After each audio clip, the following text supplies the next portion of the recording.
Baik, sebelum masuk ke penjelasan materi saya, perkenalkan nama saya Doli Putra, NPM 2202050029, mata kuliah Data Mining. Yang pertama, apa itu data mining? Data mining sendiri adalah proses mengekstraksi informasi berharga dari kumpulan data yang besar dengan menggunakan teknik statistik, pembelajaran mesin, kecerdasan buatan, dan sistem basis data. Data mining bertujuan untuk menemukan pola, hubungan, atau tren dalam data yang dapat digunakan untuk pengambilan keputusan. Data mining sering disebut sebagai bagian dari Knowledge Discovery in Database atau KDD yang mencakup serangkaian tahapan untuk mengubah data mentah menjadi wawasan yang bermakna. 2. Sejarah data mining. Sejarah data mining berkembang seiring dengan kemajuan teknologi penyimpanan dan analisis data. Berikut adalah perjalanan perkembangannya. 1. Pada tahun 1960 hingga 1980, awal pengolahan data, di mana munculnya sistem manajemen basis data relasional atau RDBMS seperti IBM Sistem R dan Oracle Database. Fokus utamanya pada pengolahan dan penyimpanan data tanpa analisis mendalam. 2. Pada tahun 1980 hingga 1990, di mana munculnya data warehousing dan KDD. Perusahaan mulai membangun data warehouse untuk menyimpan data dalam jumlah besar. Istilah Knowledge Discovery in Database atau KDD diperkenalkan menjadi dasar dari data mining. 3. Pada tahun 1990 hingga 2000, munculnya algoritma data mining dan machine learning, di mana algoritma seperti decision trees, neural network, dan clustering mulai berkembang. Organisasi mulai menggunakan data mining untuk keperluan bisnis, misalnya perbankan dan pemasaran. 4. Pada tahun 2000 hingga sekarang, era Big Data dan AI. Integrasi data mining dengan Big Data, cloud computing, dan AI. Algoritma pembelajaran mesin semakin canggih seperti deep learning dan NLP. Data mining menjadi bagian dari data science dan artificial intelligence atau AI. 3. Ruang lingkup data mining dalam AI. Data mining dan artificial intelligence atau AI saling berhubungan dalam berbagai aspek, terutama dalam eksplorasi dan analisis data untuk pengambilan keputusan yang lebih baik. Berikut adalah beberapa ruang lingkup utama data mining dalam AI. 1. Machine learning atau pembelajaran mesin. Data mining menggunakan machine learning untuk mengembangkan model yang dapat mengidentifikasi pola dalam data secara otomatis. Beberapa teknik dalam machine learning yang sering digunakan dalam data mining ada 3. 1. Supervised learning yang digunakan untuk memprediksi berdasarkan data historis seperti klasifikasi dan regresi. 2. Unsupervised learning digunakan untuk menemukan pola tanpa label seperti clustering. 3. Reinforcement learning digunakan dalam sistem berbasis umpan balik, misalnya dalam pengendalian robot dan game AI. 2. Natural Language Processing atau NLP. NLP sendiri mengombinasikan data mining dengan AI untuk memahami dan menganalisis data berbasis teks seperti analisis sentimen yang digunakan dalam media sosial untuk mengetahui opini publik. Terjemahan bahasa. Google Translate menggunakan NLP berbasis AI. 3. Chatbot dan virtual AI atau virtual assistant. AI seperti Siri, Google Assistant, dan ChatGPT. 3. Computer vision atau pengolahan citra. Data mining dalam AI juga digunakan dalam pengolahan gambar dan video seperti deteksi objek yang berguna sebagai pengenalan wajah di kamera smartphone, klasifikasi gambar untuk mendeteksi penyakit melalui pemindaian MRI atau CT scan, analisis video yang digunakan sebagai sistem keamanan yang mengenali perilaku mencurigakan. 4. Big Data Analytics AI dan data mining sendiri digunakan untuk menganalisis baik data, yaitu data-data dalam jumlah yang besar yang tidak dapat diproses dengan metode tradisional atau kuno.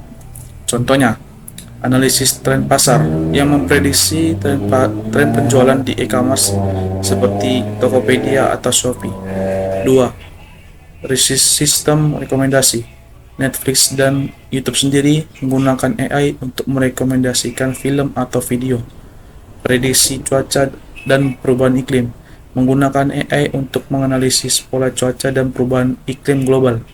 5. Fraud detection atau deteksi kecurangan.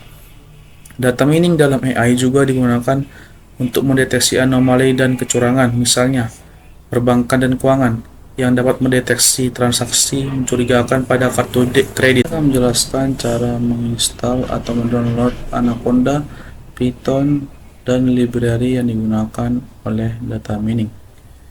Yang pertama, kita harus masuk ke Google Chrome, lalu ketik pencarian anaconda.com seperti ini, dan tampilannya seperti ini. Lalu kita klik skip registration di bawah ini, di bawahnya submit, kita klik, maka muncul seperti ini tampilannya. Download now Anaconda installer. Ada 3 jenis, Windows, Mac, dan Linux. Karena laptop saya Windows, kita klik yang ini, Windows, download.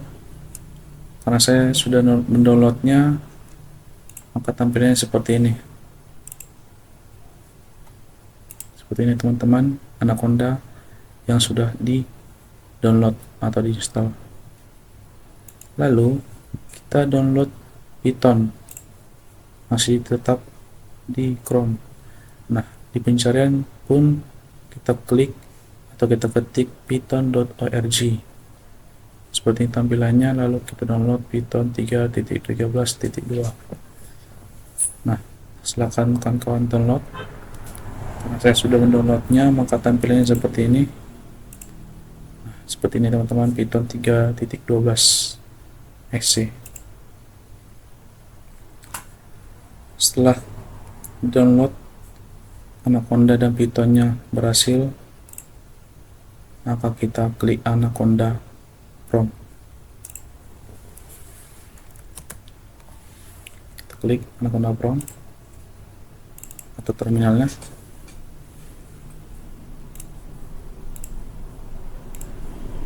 Seperti tampilannya. Di sini kita ketik Conda version, enter. Kode ini adalah untuk melihat Conda versi berapa yang sudah diinstal. Nah, inilah tampilannya, Conda 23.7.2. Setelah itu kita ketik D.2 untuk memindahkan direktorinya, lalu kita klik enter. Setelah itu kita masukkan folder data mining seperti ini teman-teman. Ini saya buat di D, ini data mining, buat folder data mining dulu, baru seperti ini tampilannya. Buat folder untuk data Excelnya seperti ini. Gagal jantung saya buat foldernya, baru inilah isi filenya dalamnya. Seperti itu teman-teman. Baru kita klik CD data mining.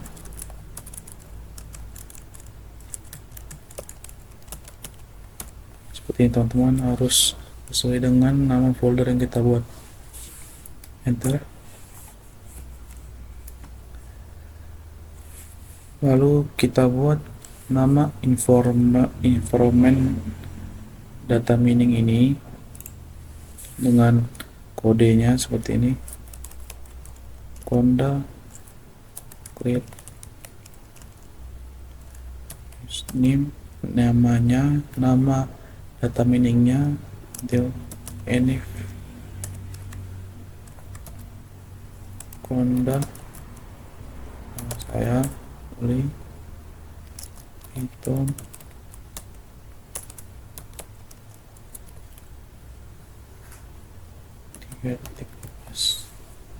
karena saya sudah membuatnya tadi ini teman-teman. Seperti inilah teman-teman untuk membuat nama environment barunya. Seperti ini kodenya. Apa yang salah? Seperti ini. Sudah.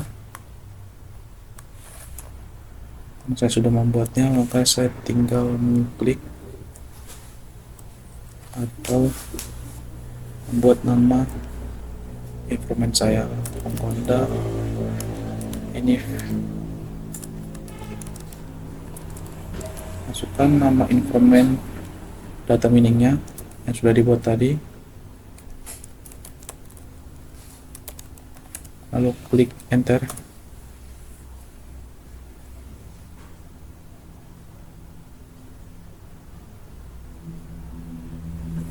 Untuk melihat nama environment-nya dengan mengketik kode seperti ini.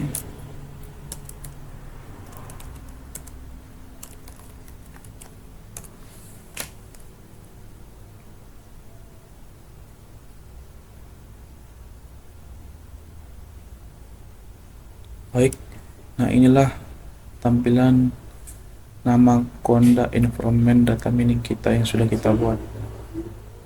Nih ada environment 202, tidak anaconda enif 02, enif underscore Conda Dolly, anaconda enif Conda Dolly. Ini yang sudah saya buat tadi teman-teman. Setelah itu kita masukkan atau kita pindahkan nama base ini menjadi nama environment kita. Caranya seperti apa? Conda activate enif skor nama environment kita teman-teman.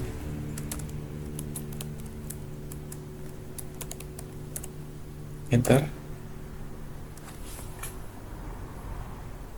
Ya, ini nama environment-nya sudah terganti teman-teman dengan nama enif underscore Conda Dolly directory data mining. Lalu kita install library untuk data miningnya. Nah, kodenya seperti ini teman-teman. Conda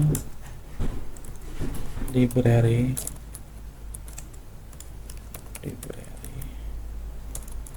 Conda install nampi terus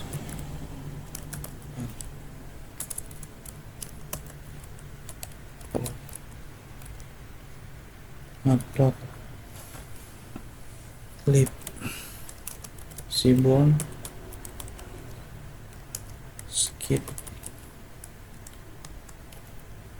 baris kolom terus CKBC. Nah seperti ini ya teman-teman nama kodenya. Nama kode untuk menginstal library untuk data mining. Setelah itu kita klik enter.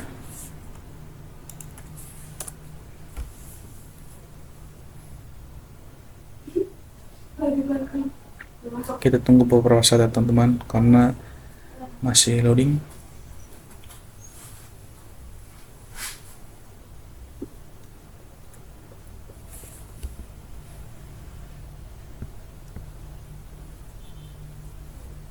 Ya, sini ada tampilan untuk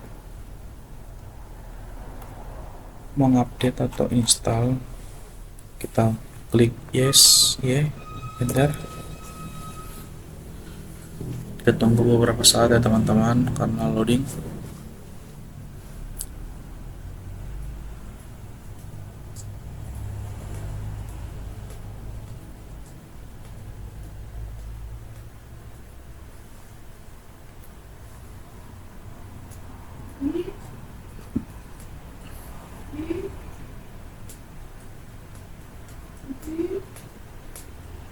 Tunggu teman-teman, beberapa saat lagi akan selesai. Mohon bersabar.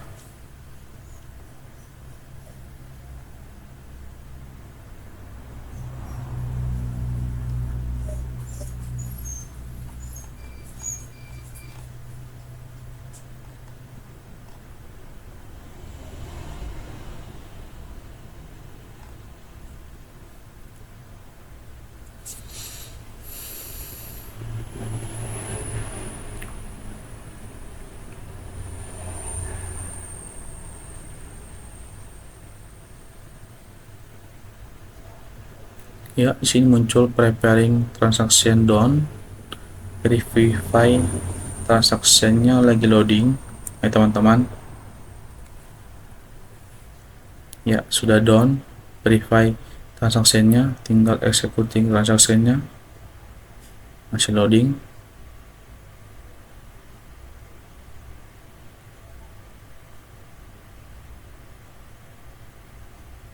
Mohon bersabar.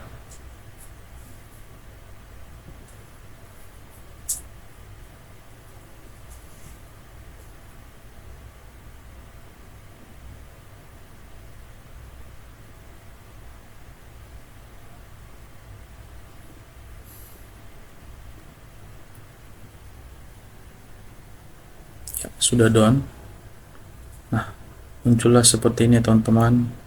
Kalau sudah berhasil, nama enif Kondadoli directory data mining ini sudah berhasil ya teman-teman. Setelah itu, setelah library-nya kita download, maka sudah bisa kita verifikasi atau kita pakai di Jupyter Notebook. Nah, bagaimana kita mendownload Jupyter Notebooknya teman-teman? Kita harus memasukkan kode untuk menginstal Jupyter Notebooknya seperti ini. Conda install Jupyter. Nah, di sini kode untuk menginstal Jupyternya teman-teman. Baru kita klik enter. Kita tunggu beberapa saat.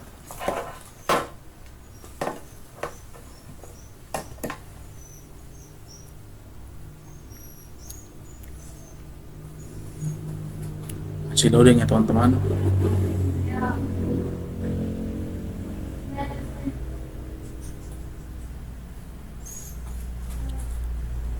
Ya, di sini ada tulisannya proses iya atau tidak. Kita klik iya atau yes, enter.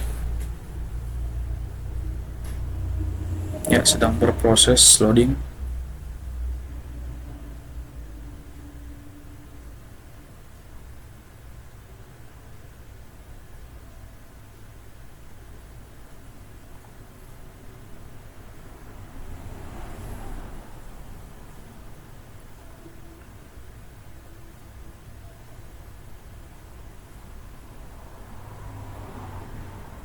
Ya, di sini preparing transaksinya done, verify transaksinya done juga.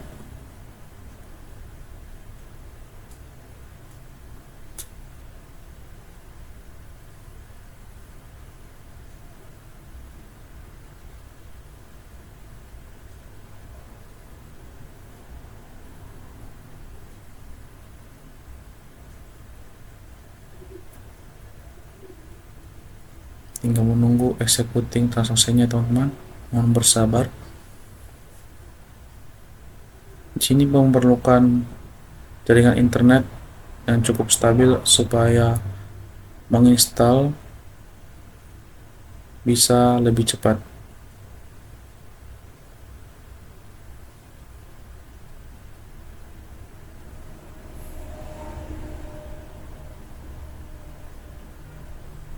Nah, sudah berhasil ya teman-teman.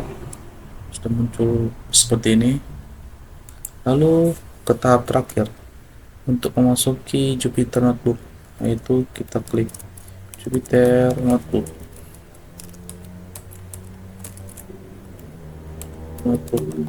Seperti ini tampilan kodenya, lalu kita ketik enter.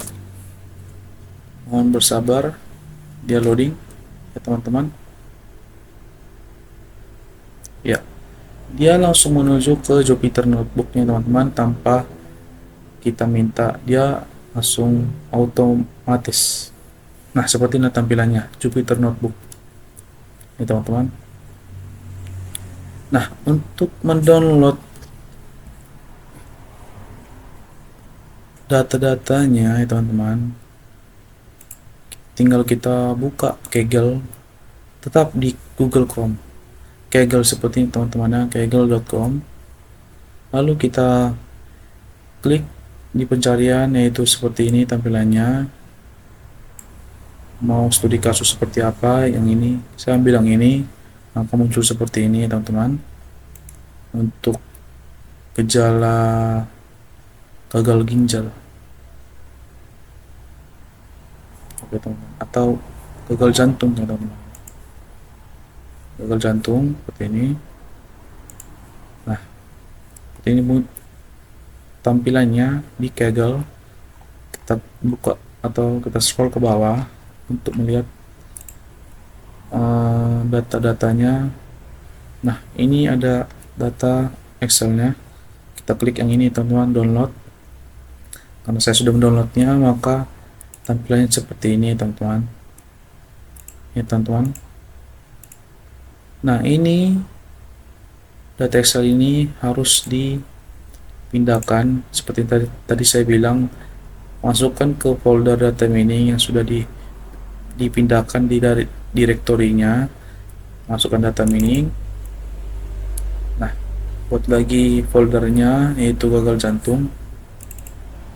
Nah, di sini dimasukkan di dalam folder jantung itu data Excelnya teman-teman, data studi kasus yang tadi sudah kita download, masukkan ke dalam folder gagal jantung. Sesudah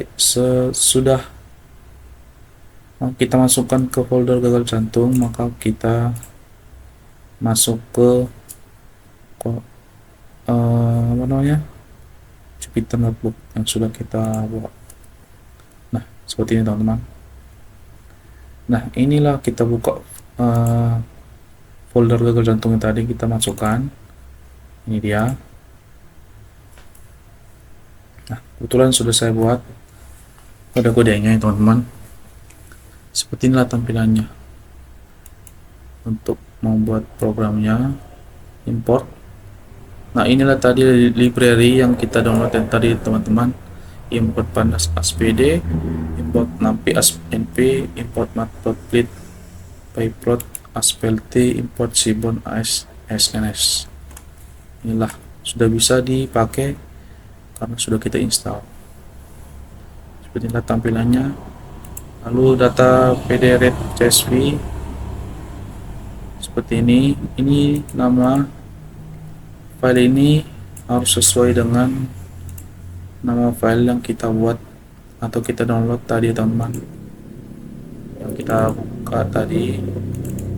Nah, harus sesuai dengan nama file ini teman-teman, untuk kita masukkan ke di sini. Setelah itu kita data head, oke, baru kita klik save enter, maka sepertilah outputnya teman-teman. Inilah tampilannya. Lalu kita selanjutnya data save. Inilah outputnya 918,12. Lalu data columns. Inilah tampilannya, indeks mulai dari umur, seks, dan lain-lain. Lalu data info berkurung tutup kurung. Inilah outputnya teman-teman. Selanjutnya kita klik SNS heatmap data magma Barca. Inilah outputnya teman-teman. Selanjutnya data describe kurung. Nah, inilah tampilan outputnya teman-teman. Selanjutnya seperti ini teman-teman. Yes, outputnya. Nah, untuk membuat seperti ini teman-teman, kita perlu masukkan kata-katanya dan kita buka yang ini, kita klik yang ini, markdown. Nah, pertama kan kode itu kita gantikanlah ke markdown. Nah, tapi di depan kata ini harus ditambahkan tanda pagar 2 kali. Setelah itu baru shift enter. Maka bisa tampil seperti ini teman-teman, seperti judulnya. Selanjutnya kode perintahnya seperti ini teman-teman, lalu outputnya seperti ini. Nah, ini juga sama seperti yang tadi di atas teman-teman, buat judulnya sama seperti di atas. Inilah kode markdown, nanti di paling depan hurufnya buat tanda pagarnya 2 kali, baru shift enter, maka muncul seperti ini. Selanjutnya kode ini sekarang progressing ini ya teman-teman, tinggal kode programnya beserta hasil outputnya teman-teman. Nah, ini saya ambil dari Kaggle ya teman-teman, Kaggle yang tadi, yang ini yang kita download filenya. Nah, di sini ada notebook, kita klik, kita scroll ke bawah. Nah, inilah kode programnya yang saya ambil ya teman-teman. Inilah, ini saya ambil ya, maka saya masukkan ke sini ya teman-teman, maka muncullah outputnya seperti ini. Maka saya ambil dari sini teman-teman, dari Kaggle. Sekian hasil presentasi saya. Apabila ada kesalahan kata, mohon dimaafkan. Sekian dan terima kasih.